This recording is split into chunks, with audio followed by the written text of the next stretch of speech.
Hello aspirants, SBI PO का notification out हो चुका है। बदलाव के साथ नोटिफिकेशन है। एक बार सबसे पहले तो अपन सब्जेक्ट वाइज बदलाव को ऑब्जर्व करते हैं, क्या क्या बदलाव हुए हैं। रीजनिंग के प्रीलिम्स पेपर को ऑब्जर्व किया जाए लास्ट ईयर तक तो 35 क्वेश्चन थे, 35 मार्क्स थे। इस बार 30 क्वेश्चन 30 मार्क्स है प्रीलिम्स में। मेंस एग्जामिनेशन में 40 क्वेश्चन थे और 50 मार्क्स की वैल्यू थी उसकी, लेकिन इस बार जो पैटर्न है उसमें 40 क्वेश्चन के लिए 60 मार्क्स मिल रहे हैं।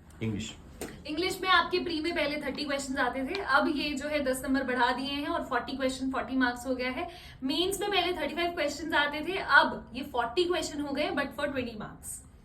अगर हम मैथमेटिक्स की बात करें तो पिछले साल प्रीलिम्स में 35 क्वेश्चन होते थे और 35 मार्क्स के थे, यानी कि प्रत्येक क्वेश्चन 1 मार्क कैरी कर रहा था। और मेंस की अगर हम बात करें तो पिछले वर्ष हमारे 30 सवाल थे बट 50 मार्क्स के थे, बट इस बार दोनों में ही बदलाव है। मैथमेटिक्स की बात करें तो अब 30 सवाल हो चुके हैं 30 मार्क्स के, और मेंस की अगर हम बात करें तो 30 सवाल हो चुके हैं और 60 मार्क्स कैरी कर रहे हैं। सर जी दोस्तों, जीए पिछले वर्ष की बात करें तो 50 क्वेश्चन 60 नंबर का था और इस वर्ष जो चेंजेस किए गए वो 60 क्वेश्चन 60 नंबर के हैं।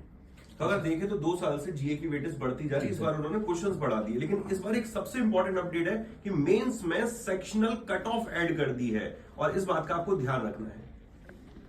तो दोस्तों, नंबर ऑफ चांसेस की अगर बात की जाए यहाँ पर तो अनरिजर्व्ड और ईडब्ल्यूएस के लिए 4 चांसेस है, और जो ओबीसी है उसके लिए 7 चांसेस है, और जो एससी एसटी है उनके लिए यहाँ पर चांसेस की कोई लिमिट नहीं है। मैं आपको एक बात क्लियर कर दूं कि नंबर ऑफ चांसेस काउंट कैसे हो रहे हैं। जो मेंस लिखा हुआ है इससे पहले उसका अटेम्प्ट यहाँ पर चांस जो है वो काउंट होगा।